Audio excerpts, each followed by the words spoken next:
Gum ഗണപതയേ നമഃ.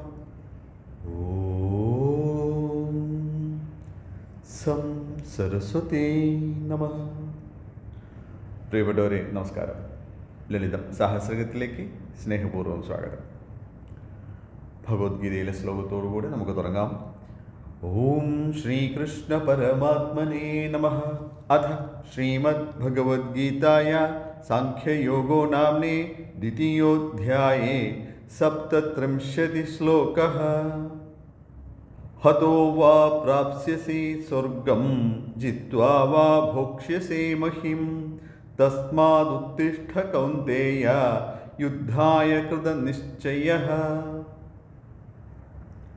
അല്ലയോ അർജുന, നീ മരിക്കുകയാണെങ്കിൽ സ്വർഗം നേടാം. ഈ യുദ്ധത്തിൽ ജയിച്ചാലോ ഭൂമിയെ അനുഭവിക്കുകയും ചെയ്യാം. അതുകൊണ്ട് യുദ്ധത്തിന് നിശ്ചയിച്ചു തന്നെ നീ എഴുന്നേൽക്കുക. നാമത്തിലേക്ക് വരാം. നാമം 481. തുക്സ്ഥ. ത്വക്കിൽ സ്ഥാനം കൊണ്ടിരിക്കുന്ന ശക്തിയെ തുക്സ്ഥ എന്ന് വിശേഷിപ്പിക്കുന്നു. ത്വച്ച എന്നാണ് വാക്ക്. തൊലി, പ്രതലം, ആവരണം എന്നൊക്കെ അർത്ഥം. തൊലിയിൽ സ്ഥിതി ചെയ്യുന്ന ശക്തിയാണ്. ഒരാവരണത്തിൽ അധിഷ്ഠിതമായിട്ടുള്ള പ്രഭാവമാണ്. ഇങ്ങനെയൊക്കെ വിഭാവനം ചെയ്യാം. പ്രകൃതിയിലെ ഭക്ഷണമൊക്കെ ഒരാവരണത്തിൽ നിന്നുമാണ് നമുക്ക് ലഭ്യമാകുന്നത്, അല്ലേ? അങ്ങനെ ഒരാവരണത്തിൽ സൂക്ഷിക്കുന്ന പ്രകൃതിയുടെ മഹിമ തന്നെയാണ് തുക്സ്ഥ എന്ന് പറയാം. വിശുദ്ധി ചക്ര നിലയിലൂടെ തുടങ്ങി ത്വക്ക് എന്ന മഹാധാതുവിലാണ് നാം എത്തി നിൽക്കുന്നത്.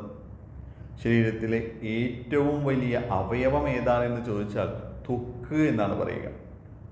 വിശുദ്ധി നിലയമാക്കിയിട്ടുള്ള ദേവിയുടെ കർമ്മമണ്ഡലം ത്വക്കിലാണ്. വ്യക്തികൾ അനുഭവിക്കുന്ന സ്പർശന സുഖം ത്വക്കു മൂലമാണ് അനുഭവവേദ്യമാകുന്നത്. ഒപ്പം ശുദ്ധതയ്ക്ക് ത്വക്കിനുള്ള സ്ഥാനം വളരെ പ്രാധാന്യമേറിയതാണ് എന്നും അനുമാനിക്കണം. വിശുദ്ധിയെ വിവരിക്കുമ്പോൾ ത്വക്കിനെ പരാമർശിക്കാതിരിക്കുന്നത് എങ്ങനെയാണ്? മനുഷ്യരിലെ ശരീരശുദ്ധി എന്ന സംവിധാനം തന്നെ പ്രധാനമായിട്ടും ത്വക്കിലൂടെയാണ് വരുന്നത്. ശരീരത്തിലെ വെള്ളം, ലവണം, ശവം തുടങ്ങിയ വിസർജന വസ്തുക്കളെ പുറന്തള്ളുവാൻ പ്രധാന പങ്ക് വഹിക്കുന്ന ഒരു ആവരണം എന്താണ്? നമ്മുടെ ത്വക്കാണ്, അല്ലേ? രക്തമാംസാദികളിലെ ജലാംശം കൂടുതലാവുകയും രക്തത്തിന് വികാരം ഉണ്ടാവുകയും ചെയ്യുമ്പോഴാണ് അധികമുള്ള ജലാംശത്തെ വിയർപ്പാക്കിക്കൊണ്ട് പുറത്തേക്ക് കളയുന്നത്. ശരീരത്തിൽ കുടിയേറിയിട്ടുള്ള പല മാലിന്യങ്ങളും ഇങ്ങനെ വിയർപ്പായിട്ടാണ് പുറത്തേക്ക് ഒഴുകുന്നത്. വിയർപ്പ് മനുഷ്യ ശരീരത്തിലെ എത്രയെത്ര രോഗങ്ങൾക്കാണ് പരിഹാരം എന്നത് വിവരണാതീതമാണ്. അതാണ് പല ചികിത്സാവിധികളിലും ഒരു പരിഹാരമായിട്ട് ശരീരം വിയർക്കുവാൻ നിർദ്ദേശിക്കുന്നത്.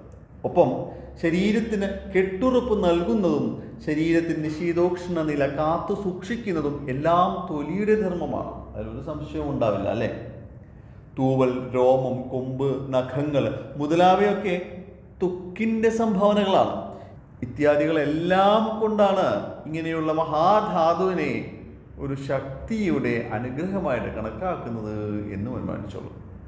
ഈ അനുഗ്രഹങ്ങളില്ലാത്ത മനുഷ്യാത്മാക്കളും നമുക്കിടയിലുണ്ട് എന്നതുകൂടെ ഓർക്കണം. അപ്പോഴാണ് ഈ നാമത്തിൻ്റെ മഹാത്മ്യവും നമുക്ക് കിട്ടിയ അനുഗ്രഹവും ഒന്നുപോലെ നമ്മിൽ ചേക്കേറുന്നത്. ഇത് വെറും ത്വക്ക് എന്ന ഒന്നിൽ മാത്രം ഒതുങ്ങി നിൽക്കുകയാണ് എന്നും ധരിക്കരുത് കേട്ടോ. ശക്തി അന്തര്യാമിയാണ്. നദി ഓരോ കടവിലെത്തുമ്പോൾ ഓരോരോ നാമങ്ങൾ സ്വീകരിക്കുന്നത് പോലെയാണ് അന്തര്യാമിയായിട്ടുള്ള ശക്തി ഓരോരോ ഇടത്തെത്തുമ്പോൾ ഓരോരോ നാമങ്ങളാൽ പ്രകീർത്തിക്കപ്പെടുന്നത്.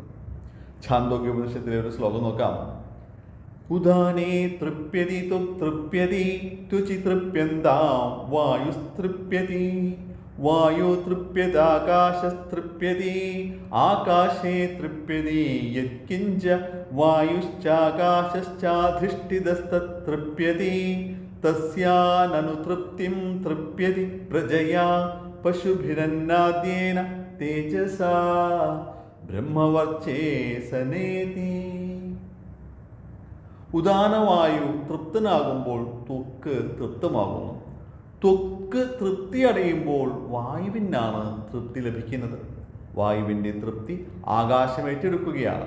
വായുവും ആകാശവും തൃപ്തി അടയുമ്പോൾ അവ ഏതൊന്നിലാണോ അധിഷ്ഠിതമായിട്ടിരിക്കുന്നത് അത് തൃപ്തമാകുകയാണ്. തുടർന്ന് പ്രജകളെ കൊണ്ടും മറ്റു ജീവജാലങ്ങളെ കൊണ്ടും അന്നം മുതലായവയെ കൊണ്ടും മഹത്വമായ ജ്ഞാനം കൊണ്ടും താൻ തൃപ്തനായി ഭവിക്കുന്നു. യജ്ഞങ്ങളിൽ ആഹൂതി ചെയ്യുമ്പോൾ പഞ്ചപ്രാണനുകളുടെ നാമം പറഞ്ഞിട്ട് വരുന്നൊരു ആഹൂതിയുണ്ട്. അതിൽ വരുന്നതാണ് ഈ ശ്ലോകം. ആകാശവും വായുവും തൃപ്തമാകുമ്പോൾ അവ അധിഷ്ഠിതമായിരിക്കുന്ന ഭൂമി തന്നെയാണ് തൃപ്തമാകുന്നത്.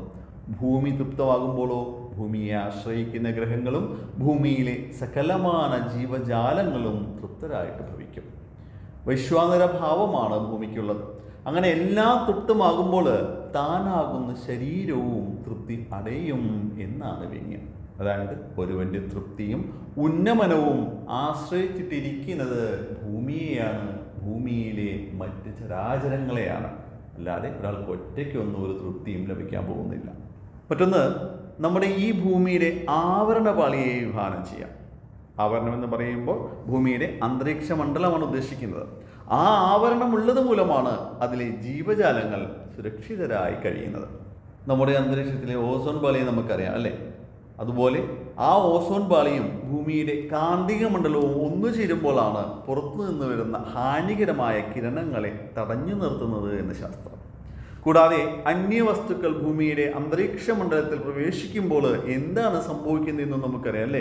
എല്ലാം ചാമ്പലായി പോവുകയാണ്. അതുകൊണ്ടാണ് നാം സുരക്ഷിതരായിട്ടിരിക്കുന്നതും. അപ്പോൾ ഭൂമി എന്ന ഗ്രഹത്തിന് കാലം ചമച്ച തൊലി ഒരു ശക്തിയുടെ അനുഗ്രഹമാണ് എന്ന് മനസ്സിലാക്കണം. ഇനിയും ദീർഘിപ്പിക്കുന്നില്ല. രോഗവിമുക്തമായിട്ടുള്ള ത്വക്കുകളാൽ നാം ഏവരും അനുഗ്രഹിക്കപ്പെട്ടവരാകട്ടെ എന്ന് ആശംസിച്ചുകൊണ്ട് നമസ്കാര ശബ്ദം. ഓം തുക്സ്ഥായേ നമഃ. നന്ദി, നമസ്കാരം. സർവം ജഗദംബാർപ്പണമസ്തു. അന്യഥാ ശരണം നാസ്തി ത്വമേവ ശരണം മമ. തസ്മാത് കാരുണ്യഭാവേന രക്ഷ രക്ഷ മഹേശ്വരി.